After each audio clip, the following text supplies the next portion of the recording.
In terms of cozying up, Donald Trump has indicated recently that he's willing to cozy up almost to anybody who will cozy up with him, including President Duterte from the Philippines. He even says he'd like to sit down and he'd be honored to meet with Kim Jong-un. Yes. So are there any, and President Erdogan of Turkey, I think, too. You know. Yes. So are there, does anything go? I mean, So are there any standards for who gets the honor of a presidential visit or visit to the White House or even a phone call? there does not appear to be. So this is what we have a president who does not really have a foreign policy. He has a set of impulses. And then he says these things, he does these things, and his staff and observers are forced to try to connect the dots. Is there some logic that puts these things together? So the Duterte invitation surprised his staff. For many observers, this was it. This was the thing that just tipped it right over the edge. I mean, you're inviting this mass murderer, this people who kills journalists, who bragged, Hitler killed 3 million Jews, we have 3 million drug addicts, I'd like to slaughter them all. You know, this is what the man said. He is the person you want to invite to the White House. He's the one you want to have a relationship with.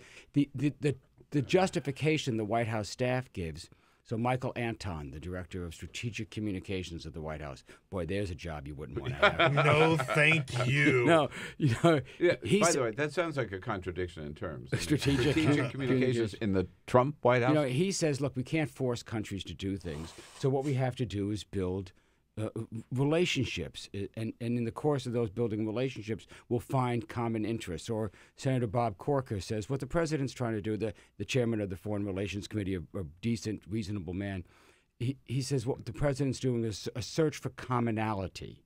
You know, what do we have in common? Let's start with that and build up. So you see people trying to create a framework, but what this really is, at its core, is just an authoritarian leader who's attracted to other authoritarian leaders. The one common thread of the people he likes is that they're all authoritarians.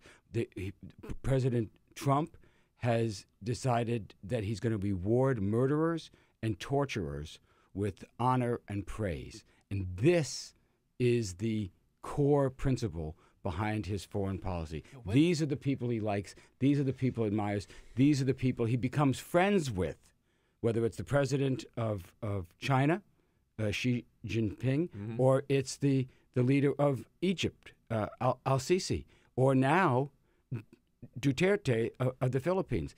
All the strongmen. It's hard to find a democratic leader that he actually praises, that he has a good relationship with. But when you put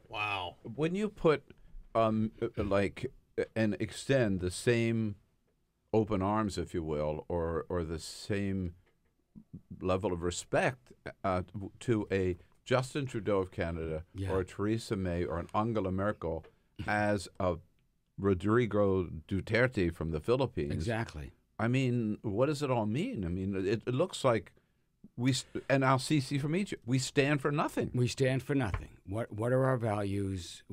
Clearly, several things have happened. One, the United States used to stand for democracy and human rights. This is what we would promote around the world. This is what we would press other leaders on. Donald Trump hasn't said a word about human rights. Not a word. And it certainly doesn't come up in his meetings with these leaders. He's taken no actions on this. Okay, how about things like the South China Sea, freedom of navigation? We actually have missions called Freedom of Navigation, where Navy ships We had a former Secretary of the Navy right in your seat. Oh, I saw that yesterday, Secretary Ray Mabus, who was talking about this freedom of navigation. So we haven't done any. So we would put these ships into areas where China contests. This is their zone, and we would assert, no, we have freedom of navigation. Haven't done any of that with China. Why? Well, because he had a very nice dinner with the leader of China, and now is chocolate cake. A most beautiful piece of cake. So you know, even U.S. strategic interests are pulled back from these relationship building exercises that he's having with, and so then you get to this. You have to go to the psychological level. What he appears to be attracted to strong male leaders. That's what it is. But